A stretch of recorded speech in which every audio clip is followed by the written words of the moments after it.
Moving from one home to another is not only stressful, but it's very expensive. I've moved way too many times in my life, so today I'm going to address 7 tips to reduce your moving costs. Now, these are not listed in any particular order, so be sure to stick around till the end, where I'm going to address a few hidden expenses to watch out for when moving. Now, this one may seem obvious, but what might not be so obvious is that you've got too much stuff. In the last month or so, my wife and I have been doing a little purging around the house. And what we found is that we had a lot of stuff that we had always deemed important, but look, it's just not important any longer. We were holding on to things for our kids that they just didn't want. As such, we've been selling and giving away all kinds of stuff. My team and I will often find ourselves with someone thinking of selling their home, and they've got things that they will never use.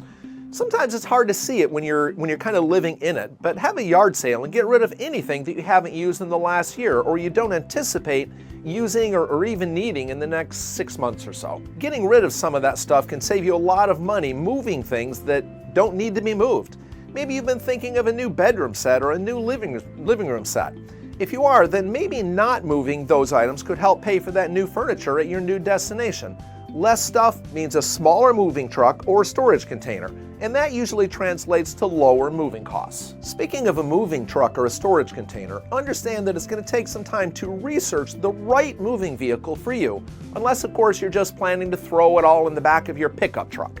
Moving expenses can be very expensive, and failure to take the time to compare the cost, the reputation, and availability of several companies can cost you some serious dough. The moving industry's reputation has been, let's just say, questionable in the past, and looking solely at the cost of a mover could be risky.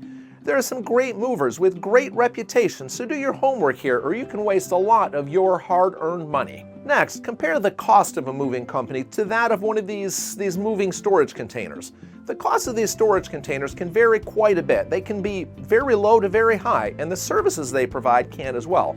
A storage container could be set in the driveway or anywhere in the yard for as long as you want, or you can afford, allowing you to load it the way you want it loaded. I tend to consider my labor as kind of free. Now, maybe it's just because I'm a cheapskate, but I'm a big fan of using a storage container and having it shipped, as opposed to using a moving company. Moving on a weekday could help keep your moving costs down too. I suspect it's a simple matter of supply and demand, but moving midweek can help you save some dough.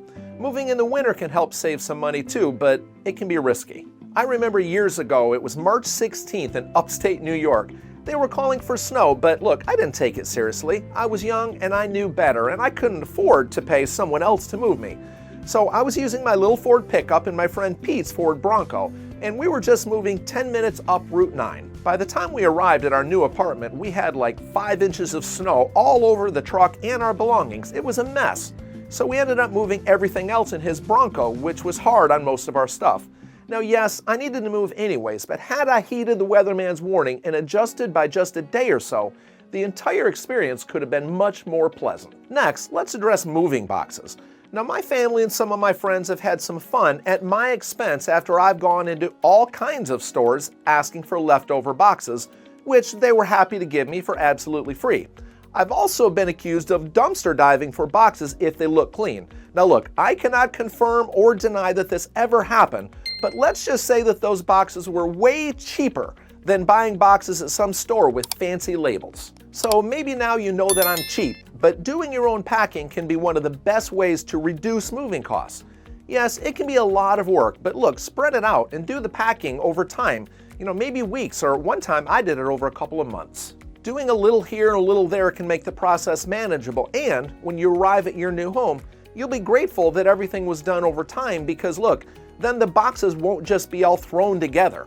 Plus, you'll have the confidence of knowing that all your belongings are properly secured in their boxes. When I moved to Central Florida eons ago from Michigan, we rented this great big moving truck and we packed it up and we drove it down here ourselves. Now this was a huge savings. It's surely not for everyone, but if you're looking for one of the absolute best ways to save big, and you're able to, then renting a moving truck and loading it and driving it yourself can be a great opportunity. Now, I mentioned earlier that my friend helped me move when I lived in New York. Well, what if I didn't have his help? Well, all of my contents, not just one pickup load, would have been completely covered in snow. But it wasn't just his Bronco that was helpful, that saved the day for us. Pete was strong as an ox, and he helped me carry all that furniture out of the old house and into the new one. As such, I didn't need to hire someone else. Now, I'm sure that I bought Pete's lunch, maybe dinner, and I'm sure some cold drinks, but he was not only willing to help me, Pete was happy to help me. Maybe you've got a neighbor, maybe you've got a coworker or a friend that would consider it an absolute blessing to help you. Remember that they may need help one day too, and that they may be more than willing than you think to help. You should also be aware that your moving expenses could be tax deductible.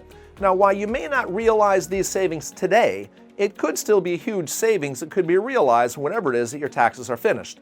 Ask your tax professional about which expenses may be deductible and which are not. There are some items that are often overlooked. If you're having a moving company move you, be aware that some items that need special care may cost more to have moved. Ask the movers what they have special charges for. You know, maybe there's a glass table or a heavy safe. If you don't want your mover moving you when it's convenient for them, then they may charge you an additional storage fee. If you're moving a significant distance away, then don't forget about the cost of gas, things like tolls, meals, and if you aren't sleeping in your front seat, then you may have hotel expenses. Utility hookups and even tips for movers can really pile up.